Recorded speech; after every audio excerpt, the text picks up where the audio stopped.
The Art of Spiritual Healing by Joel S Goldsmith. Chapter 1. What is spiritual healing? The world is not in need of a new religion, nor is the world in need of a new philosophy. What the world needs is healing and regeneration.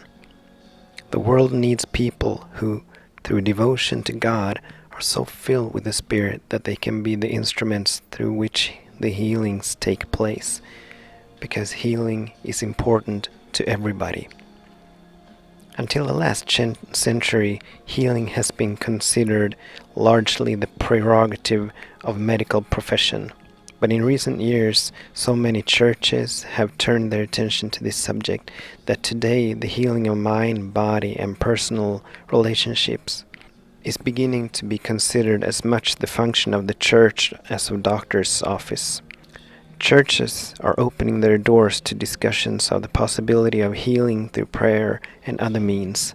Other organizations are being formed for the purpose of engaging in research and in promoting the study of and practice of various forms of healing, ranging all the way from spiritual healing to psychological and psychic healing. More and more, spiritual healing is being discussed and practiced. It looks as if within the next half century or so, Materia Medica will have found a remedy for almost every physical disease now known, and there will then be little need of metaphysical practitioners as far as the healing of physical disease is concerned. That, however, will not solve life's problems. It will not solve the problems of the world, because the world's problems is not really a problem of disease. Disease is only one of the many facets in harmony and discord in life. Advances in medicine will not eliminate the need for spiritual healing, because even with 100% success in physical healing, I do not believe that such healing will ever succeed in revealing man's soul to him. That will be the function of the practitioner of spiritual healing. Man will find that even when all the physical, mental, and moral or financial discords have been eliminated, there will still be an inner unrest. Man will still not be at peace with himself. No one will ever be completely whole until he finds himself at home in God.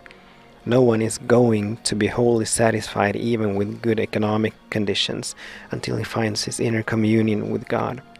Watching television will not satisfy man's soul. Watching baseball games and football games is not the way to find peace of mind or peace of soul, nor yet a satisfactory method of bringing peace on earth and goodwill to men. There is nothing wrong, nothing evil about these things. They are all good in their place. They all have their function, but no one has ever found permanent harmony in a football game or baseball game, in a television set, or in dancing. The harmony of man's being is achieved only when he finds God, when he arrives at an inner communion with that which is greater than himself. That is the real healing and the lasting healing. That is the healing which the world seeks. And so it is that even were you healed of every physical or mental ill at this moment, even if your economic situation or personal relationships were entirely to your satisfaction, there would still be an unrest within, and a discontent. Regardless of how much happiness you might find in your family, you would retire at night and be alone, because there is something within each of us that longs to go home, that longs to live with his father, mother. Spiritual healing is sought by different people for different reasons. Some seek it because of physical illness, or because of mental, moral, or financial problems. Others because of an internal unrest that gives them no peace, regardless of how much outer satisfaction and success they may have found.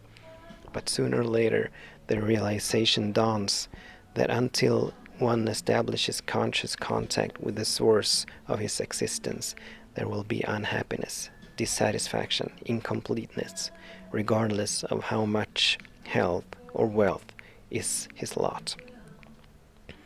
Spiritual healing is much more than purely physical experience, or even a mental experience. Healing is finding an inner communion with something greater, far greater than anything in the world. It is finding ourselves in God, finding ourselves in a spiritual peace, an inner glow, all of which comes to us with the realization of God within us, the presence and the power of God felt. Resting in that place, resting in that peace, the body resumes its normal functions, and those functions are carried on by a power not our own. The body then begins to show forth perfect, complete health, youth, vitality, and strength, all the gift from the Lord. Spiritual healing is the touch of the Spirit of God in a man's soul, and when that touches him, it awakens him to a new dimension of his life, a spiritual dimension. Where the Spirit of the Lord is, there is liberty.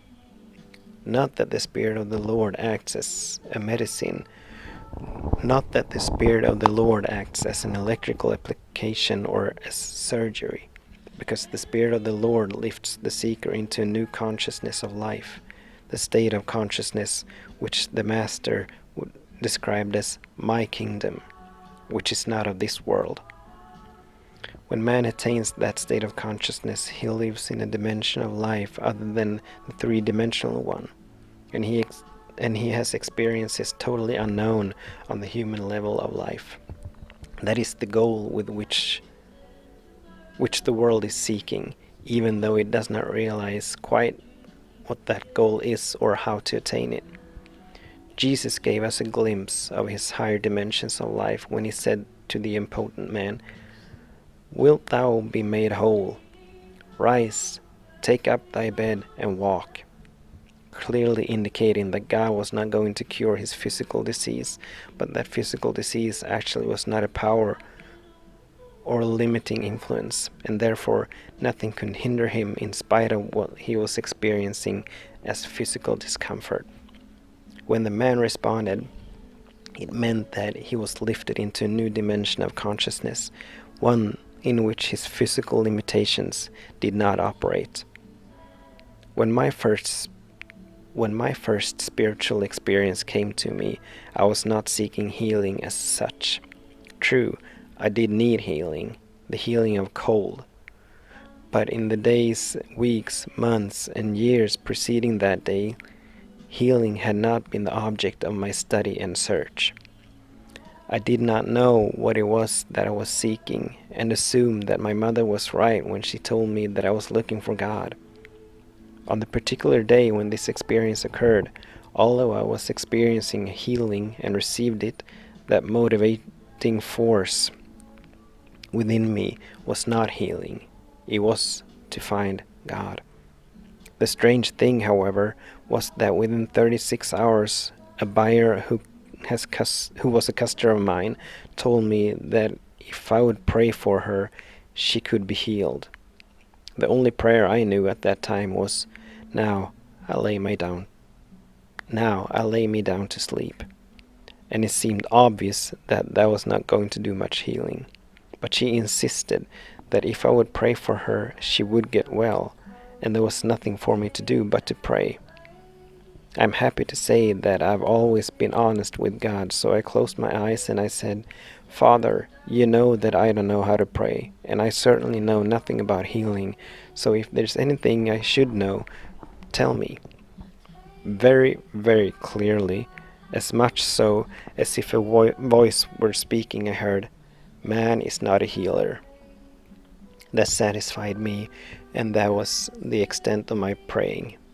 But it was enough. The woman had her healing.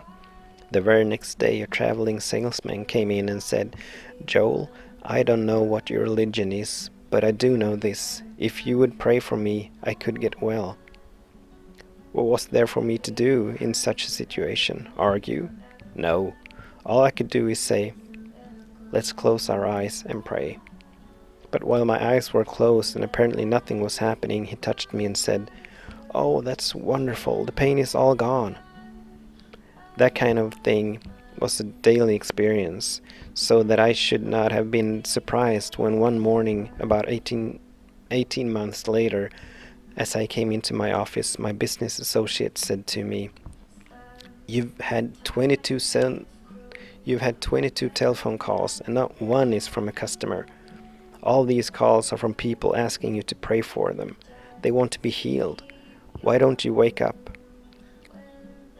With that, I left, went uptown and rented an office to engage in the practice of spiritual healing, and I've been at it ever since. It was only after years of study, experimentation, practice, and more revelation that the answer came as to how spiritual healing is accomplished. This revelation was so different from what was being taught that I found it very hard to teach others and found very few who could understand what I was trying to say.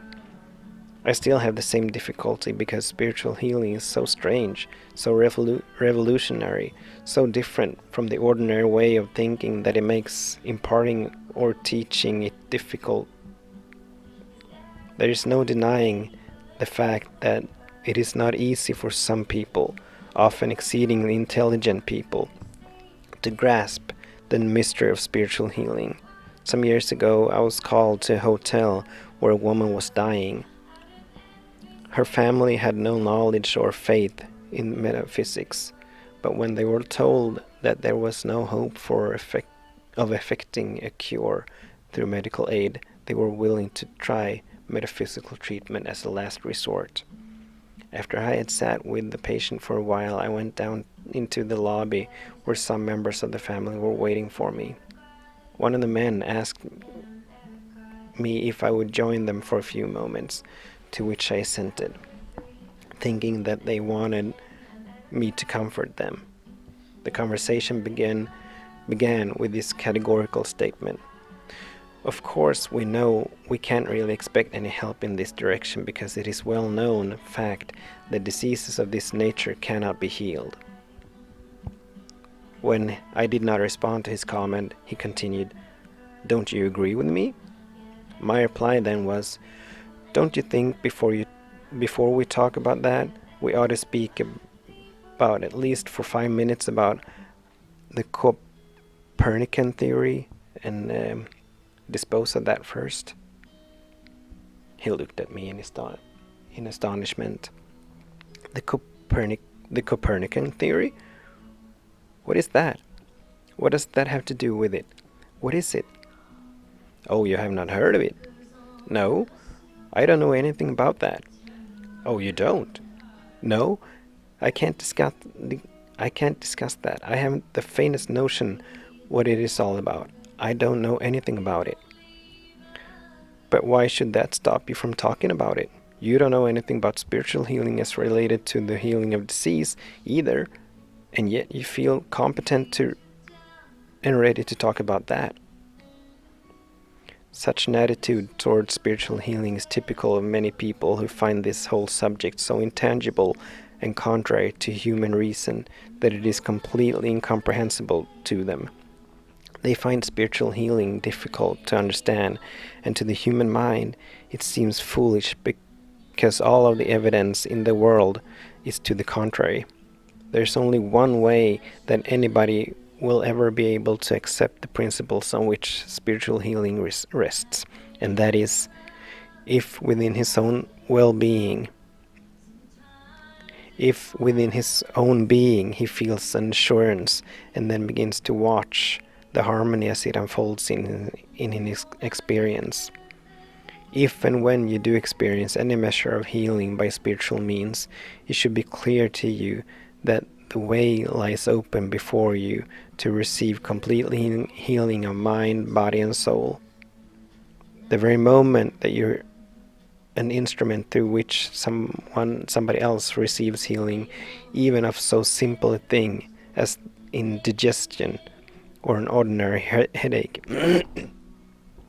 There must be the proof to you that there is a presence, a power. There is something available above that which is known to the human mind. From then on, it means that your work and my work must be to continue in our search to develop ourselves in the practice of the presence until realization comes, followed by demonstration. When the Wright brothers were able to keep their plane aloft for mere 57 seconds, they set the seal on transportation for all time. It was inevitable that eventually we would be able to travel as we do now at 30, 400, at 300, 400,000 miles an hour. In fact, there seems to be no limit to the speed which man can attain. When the first automobile successfully traveled a block, he set the seal for all time on that type of transportation, and the era of horses and carriages came to an end. So it is when you have the experience of one first conscious realization of the transcendental presence and power of that something which we call God, Spirit, the Christ, that sets the seal forever in your mind, and you know that one of these days, whether it is accomplished by slowly or rapidly, you are going to be able to say with Paul, I live, yet not I, but Christ liveth in me. Or with Jesus, who said, I can of mine own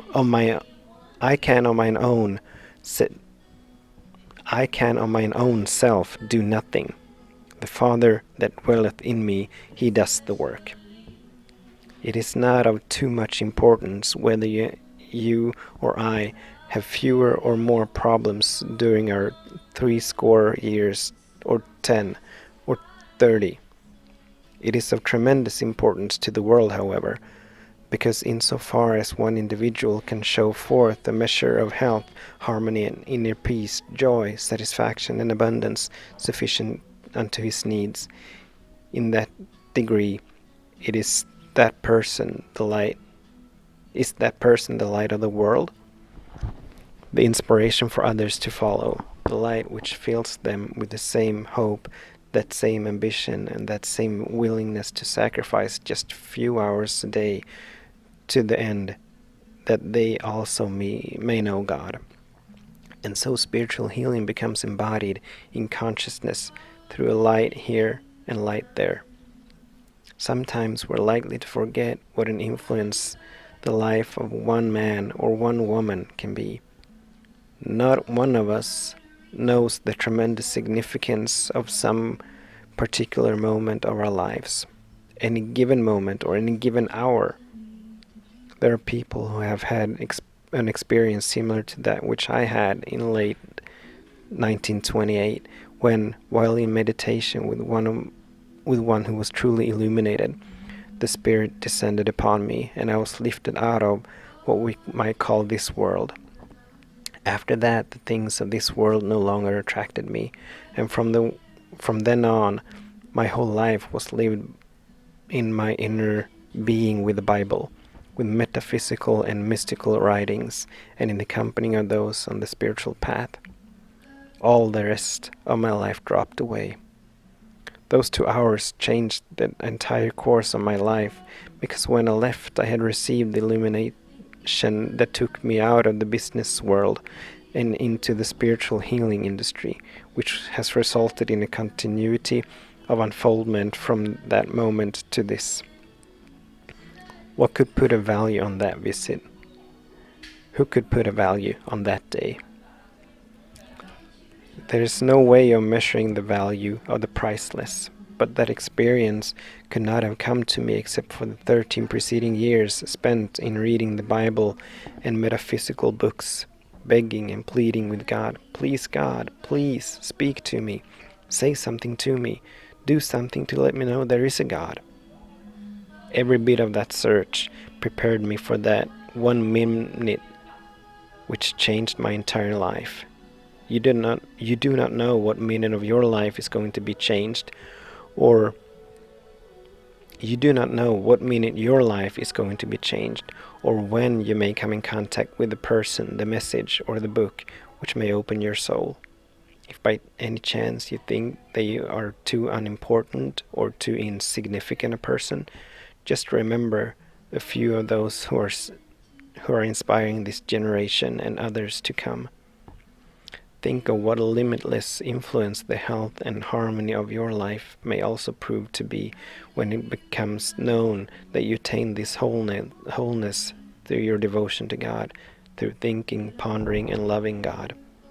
The ultimate salvation of the world through spiritual healing will come through an individual, you, and an individual, me. Through an individual, him, and an individual, her. Here and there, who show forth by the fruitage in their lives something which causes a friend or a relative to seek spiritual understanding, and which ultimately encourages the neighbor down the street to also go and do likewise. Each one is a thread in the skein, this rope, a link in the chain. Each one is a beam in the whole light. No one can ever be more than that. It takes one person here, another there, each contributing his part to make up the whole. Every time a healing is brought about, whether for yourself or for another, the world benefits. The world is that much closer to receiving the full spiritual light because of each individual healing that takes place. The secret of healing must inevitably learned. First, that God is, and second, that the nature of God is good. The nature of God is love. The nature of God is wisdom. And the function of God is not only to create an image after his own likeness, but to maintain and sustain that image, including all mankind in a divine embrace of harmony, wholeness, completeness, and perfection. That is the truth about God. But that truth does not necessarily mean that you or I will benefit by God's infinite, creative, maintaining and sustaining being and nature, because there's yet something for us to do. That something is, ye shall know the truth, and the truth shall make you free. God's work is done. God's work was done in the beginning. Two times two is already 4, but the truth of that statement only becomes functional in your experience in proportion to your awareness of that principle. The telegraph, telephone, airplane, radio, and color television were possible millions of years ago. The principle of every ancient and modern invention have always existed. They only awaited a Samuel F.B. Morse, a Thomas A. Edison, a Charles Kettering, a Guglielmo Marconi, a Glenn Curtis, an Orville Wright, an Enrico Fermi, or an Albert Einstein to come along and reveal the principles governing these revolutionary ideas. All the music, all the art, and all the literature exists already. All that has ever been known, all that is known now, and all that will be known, composed, and written for the next million years already exists. All of these have existed from the beginning. It becomes necessary for us to learn how to turn that spiritual realm within and let God's creation, that which has always existed, to come forth. God's work is done, finished, and complete, but it is unfolding to our conscious awareness in proportion as we learn the truth and how to bring ourselves into harmony with that truth. The next step is not up to God, it is up to you and me.